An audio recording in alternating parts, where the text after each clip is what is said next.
Okay, so what is your bucket list location and why? That's a really good question. Well, thanks to Um, TikTok. yeah, that's good. I don't really think about that.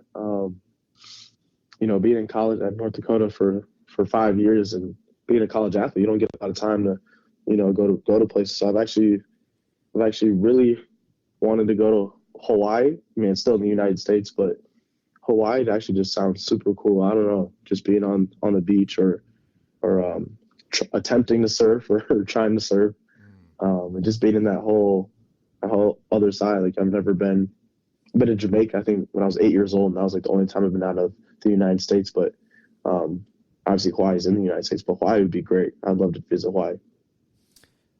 What are the top 3 lessons you would teach your younger self?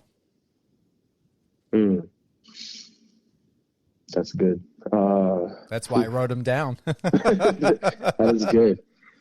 I'm gonna say the first one would be time management, especially in college. I mean, high school, you kind of have more time to do things. College, you're really on your own.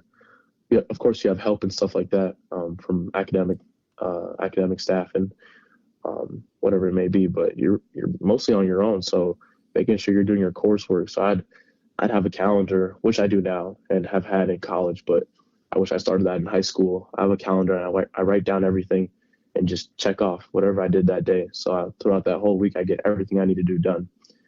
So time management is one. Mm-hmm. And I would say for a second one, letting things go.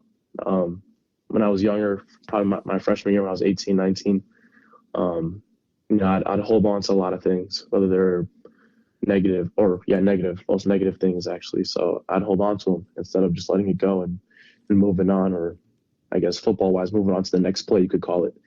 And just flushing that I learned from, he's a professional football player. His name's Adam Thielen. He plays for the wide receiver for the Vikings. He does a flush thing, which is just flushing whatever just transpired. So he forgets all about it. And I've tried to ingrain that into my life today, but I wish I knew about that 3 years ago. Just to not hold grudges, and whatever anything that bad happens, just flush it, let it go, and move on. And then the third thing would probably be probably stay more in touch with my immediate family.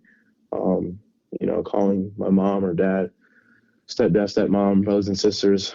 In college, you kind of forget that, there's still a life outside of what I'm doing right here. And I'd have a tendency not to reach out to people as much as I should.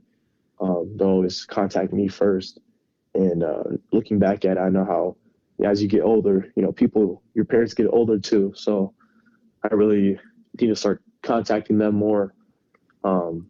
Just, tell them you love them, or just keep communicating, because you never know what could happen. So if I could tell my younger self that, just to be in touch and check up on people, that would have made me a lot of better person today.